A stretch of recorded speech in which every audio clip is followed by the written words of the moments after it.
चलिए दोस्तों, आज जानते हैं बाबा साहेब अम्बेडकर की यात्रा, जीवन, इतिहास और कार्य के बारे में। बाबा साहेब डॉक्टर भीमराव अम्बेडकर का जन्म 14 अप्रैल 1891 को हुआ था। वह अपने माता पिता की 14वीं और अंतिम संतान थे। डॉक्टर बाबा साहेब अम्बेडकर के पिता सूबेदार रामजी मालोजी सकपाल थे। वह ब्रिटिश सेना में सूबेदार थे।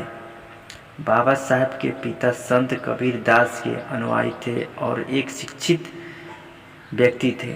डॉक्टर भीमराव रामजी अम्बेडकर लगभग 2 वर्ष के थे जब उनके पिता नौकरी से सेवानिवृत्त हो गए थे। जब वह केवल 6 वर्ष के थे तब उसकी मां का निधन हो गया था।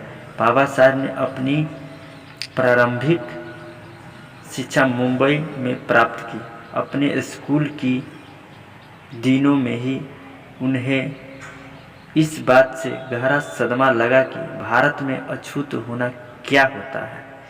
डॉक्टर अंबेडकर अपनी स्कूली शिक्षा सतारा में ही कर रहे थे। दुर्भाग्यवश डॉक्टर अंबेडकर की मां की मौत हो गई। उनकी चाची ने उनकी देखभाल की। बाद में वह मुंबई चले गए। अपनी स्कूली शिक्षा के दौरान वह अस्पृश्यता के अभिशाप से पीड़ित हुए। 1907 में मैट्रिक की परीक्षा पास होने के बाद उनकी शादी एक बाजार के खुले छप्पर के नीचे हुई।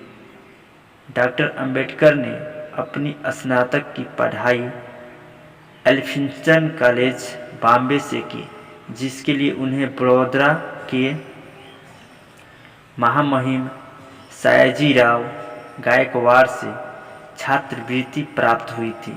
स्नातक पूरी करने के बाद अनुबंध के अनुसार उन्हें बड़ौदा संस्थान में शामिल होना पड़ा। जब वह बड़ौदा में थे तब उनके पिता की मौत हो गई। वर्ष 1913 में डॉक्टर अंबेडकर को उच्च अध्ययन के लिए अमेरिका जाने वाले एक विद्वान के रूप में चुना गया। यह उनके शैक्षिक जीवन का एक महत्वपूर्ण मोड़ साबित हुआ। उन्होंने कोलंबिया विश्वविद्यालय से 1915 और 1916 में क्रमशः एमए और पीएचडी की डिग्री प्राप्त की। इसके बाद वह आगे की पढ़ाई करने के लिए लंदन गए।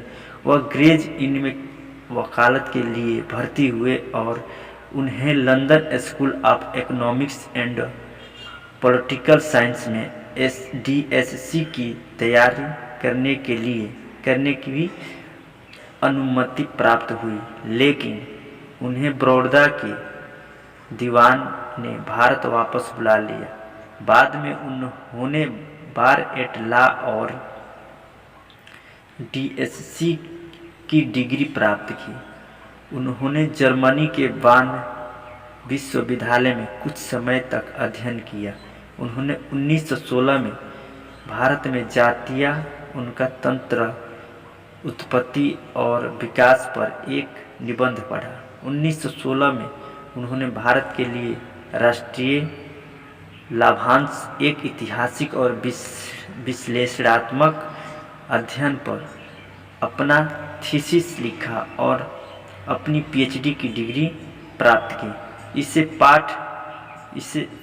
8 वर्षों के बाद ब्रिटिश भारत में प्रांतीय वित्त का विकास शीर्षक के अंतर्गत प्रकाशित किया गया। इस उच्चतम डिग्री को प्राप्त करने के बाद बाबा साहेब भारत वापस लौट आए और उन्हें बड़ौदा के महाराजा ने अपना सैन्य सचिव नियुक्त किया, जिससे कि उन्हें लंबे समय में वित्त मंत्री के रूप में तैयार किया जा सके।